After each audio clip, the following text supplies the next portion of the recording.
की शासनाने नगरपालिकेने टॅक्सवरती जसा प्रेशर दिलेला आहे तोच प्रेशर जर तुम्ही ह्या स्वच्छतेवर द्याल तर अमरावती म्हटलं जाईल, नाही तर आता अमरावती कचरावती नावाने ओळखला जाणारा हा शहर झालेला आहे। इथे VIP एरिया असताना इथे अजूनही कोणी कितीकदा कंप्लेंट केली तरी इथे काही येत नाही। मागची बाजू पहा, न्यायालय इथं, या न्यायालयाच्या मागची बाजू समोरची बाजू पहा आणि त्याच्या पुढे पण पहा, पूर्ण या जेलपर्यंत काहीही कोणी येत नाही।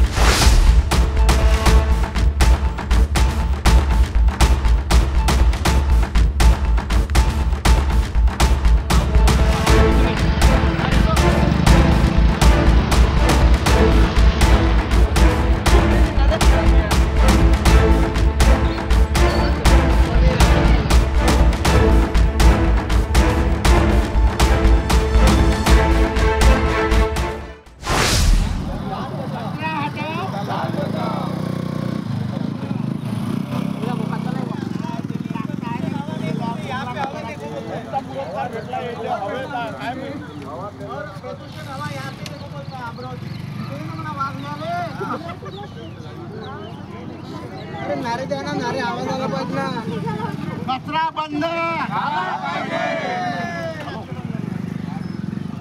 रिंग रोडवर जो कचऱ्याचा प्रश्न आहे महानगरपालिकेचा, तिथे आता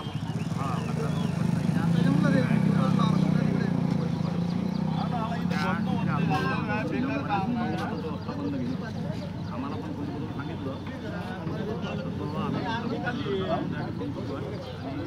एकीकडे अमरावती शहराला स्वच्छ वायू पुरस्कार संपूर्ण भारतातून अमरावती शहराला वायू पुरस्कार भेटला आहे।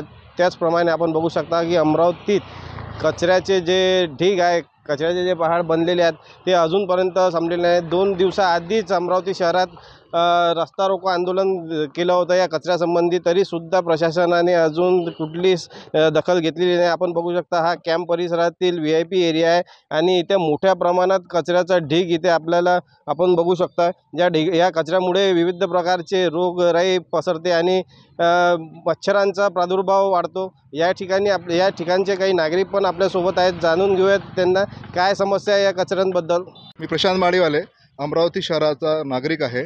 येत्या काही दिवसामध्ये मला फक्त हा जो तुम्हाला कचऱ्याचा भाग दिसतो हा पूर्ण शहरामध्ये गलिच्छ असा अवस्थेत झालेला आहे। शहराच्या अतिशय सुंदर आणि VIP जागेमध्ये जर हा तांडव आहे तर तुम्ही विचार करा, नाल्या तुडुंब भरलेले आहे आणि त्या गरीब वस्तीमध्ये याच्यामुळंच मॅक्झिमम पेशंट होत आहेत, मॅक्झिमम लोकांचा जीव जातो आहे। मला तुम्हाला हे सांगायचं आहे की शासनाने नगरपालिकेने टॅक्सवरती जसा प्रेशर दिलेला आहे तोच प्रेशर जर तुम्ही ह्या स्वच्छतेवर द्याल तर अमरावती म्हटलं जाईल, नाही तर आता अमरावती कचरावती नावाने ओळखला जाणारा हा शहर झालेला आहे। या कचरावतीला तुम्ही अमरावती नावाने ओळखण्यासाठी स्वच्छतेवरती पूर्ण लक्ष द्यावे, लोकांच्या जीवनावरती लक्ष द्यावे आणि लोकांच्या आरोग्यावरती खेळू नका, हा माझा तुम्हाला संदेश आहे। आणि मी याच एरियात राहतो, माझे 2 घर आहे इथे आणि इथे VIP एरिया असताना इथे अजूनही कोणी कितीकदा कंप्लेंट केली तरी इथे काही येत नाही। मागची बाजू पहा, न्यायालय इथं, या न्यायालयाच्या मागची बाजू समोरची बाजू पहा आणि त्याच्या पुढे पण पहा, पूर्ण या जेलपर्यंत काहीही कोणी येत नाही। आले एक दिवस झाडू मारायला 3-4दा कंप्लेंट केली तेव्हा ते 1 महिन्यात झाडू मारायला येतात आणि त्यातला कळवा वगैरे कोणी उचलत नाही, तिथेच पडला राहते। आखरी आम्हाला माणूस सांगून उचलावं लागते। या एरियाचे हाल आहे। आम्ही आता किती कोणाला कंप्लेंट करणार काय हे काही समजून नाही आलं। मी विलास मोहल्ले, हां।